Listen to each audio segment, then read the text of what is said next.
አሜሪካና እስራኤል በኢራን የስርዓት ለውጥ ለማምጣት ወስነው የጀመሩት የጥምር ጦር ጥቃት በታሰበው ልክ እየሄደ አለመሆኑን ኢራን በግጭቱ ውስጥም ሆና ተተኪ መሪዋን በመምረጥ ምላሽ ሰጥታለች። ግጭቱ በአዳዲስ ትዕይንቶች እየተሞላ በአጸፋ ጥቃቶች ታጅቦ 10ኛ ቀኑን ይዟል። እያስከተለ ያለው ውድመት በትክክል ይህን ያህል ነው ተብሎ ተሰልቶ ባይቀመጥም ከተሞችና የጦር መንደሮችን እንዳልነበር እያደረገ ስለመሆኑ ግልጽ ነው።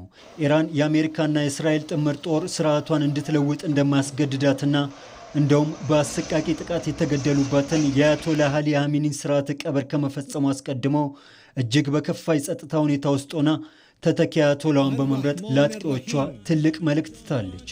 በእርግጥ በጥምር ጥቃቱ ኢራን ብዙ አጥታለች። ከምንም በላይ ደግሞ ለ36 ዓመታት ያገለገሏትን ጠቅላይ መሪዋን ማጣት የሚታሰብ አልነበረም። ተተኪውን ለመምረጥ የነበረው ሂደትም በከፍተኛ ውጥረትና ጭንቀት የተፈጸመ ስለመሆኑ የኢራን መንግስታዊ የዜና አውታሮች እያስነበቡ ነው። አያቶላህ አሊ ኻሜኒ እንዲተኩ በኮሚቴው ስምምነት ላይ የተደረሰባቸው ልጃቸው ሞጅታባ ኻሜኒ አባታቸውን ከነጠቃቸው ጥቃት የተረፉበት ክስተት አጃይብ የሚያሰኝ ነው።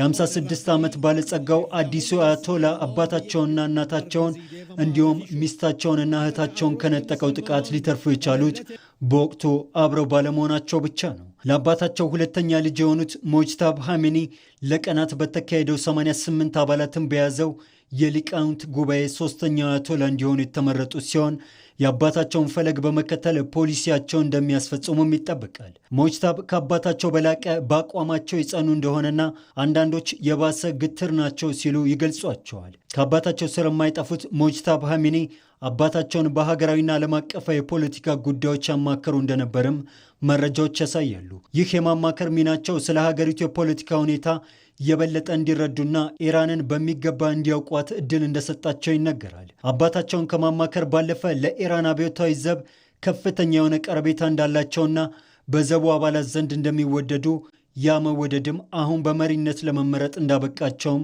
መላምንቶች እየቀረቡ ነው። በእርግጥ ኢራን የመሪዋን ግድያ ለመበቀል እንደመዛቷ የአባቱን ሞት ከልጅ በላይ ሊበቀል የሚችል መሪ በቀላሉ ማግኘት አይታሰብም። አሜሪካና እስራኤል የአያቶላው ልጅ አያቶላህ እንደሚሆን ቀድመው ገምተዋል። ግን ደግሞ በተለይም የአሜሪካው ፕሬዝደንት ዶናልድ ትራምፕ እነርሱ ያላጸደቁት የኢራን መሪ ባይመጣ እንደሚሻለውና እርሱንም ከመግደል ወደኋላ እንደማይሉ ቀድመው አስታውቀዋል።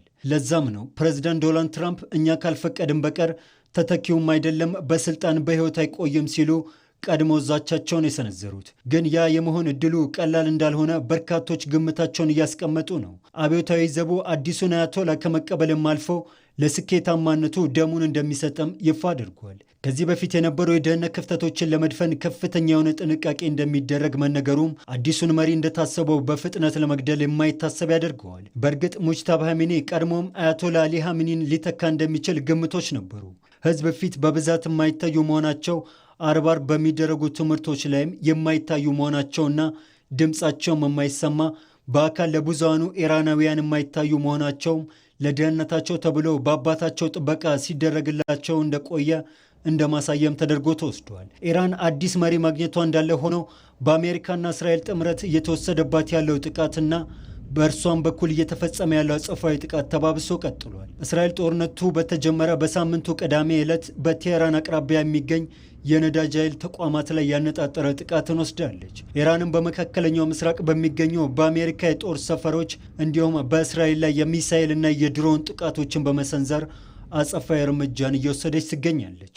አሜሪካና እስራኤል በኢራን ላይ በወሰዱ ጥቃት የኢራንን ወታደራዊ አቅም ማዳከማቸውን ፕሬዝደንት ዶናልድ ትራምፕ ተናግረዋል። ይሁንና ኢራን ያላትን አቅም ገና እንዳልተነካና ሉዓላዊነቷን ለማስከበር አጸፋዊ ጥቃቷን አጠናክራ እንደምትቀጥልም አስታውቃለች። አሜሪካና እስራኤል ኢራን ላይ የፈጸሙትን ጥቃት ተከትሎ ሂዝቦላህ ወደ እስራኤል ሮኬቶችን ማስወንጨፉን ተከትሎ እስራኤል ቡድኑን ለማዳከም በሊባኖስ መዲና ቤይሩት ጭምር ከባባድ ጥቃቶችን አድርሳለች። የአሜሪካና እስራኤል ጥምረት ከኢራን ጋር የገቡት ግጭት ከመካከለኛው ምስራቅ ቀጠና ባለፈ ዳፋው በዓለም አቀፍ ደረጃ መሆኑንም እያሳየ ነው። ወሳኝ የንግድ መርከቦች መተላለፊያ የሆነው የሆርሙዙ ሰርጥ ላይ እቀባ የጣለችው ኢራን በዓለም አቀፍ የንግድ ስርዓት ላይ ስጋትን ደቅኗል።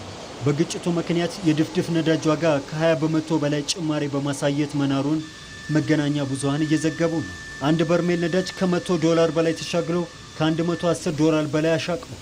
የቡድን 7 ሀገራትም ከዚሁ የነዳጅ ዋጋ ማሻቀብ ጋር ተያይዞ አስቸኳይ ጉባኤን ጠርተዋል። ይህም በጦርነቱ ምክንያት የተፈጠረውን የዋጋ ለመረጋጋት መፍትሄ ለመስጠት ሀገራቱ ለአደጋ ጊዜ መጠባበቂያ ክምችት ብለው የያዙትን በጋራ ለገበያ ለመልቀቅ ያለመ መሆኑም ተገልጿል።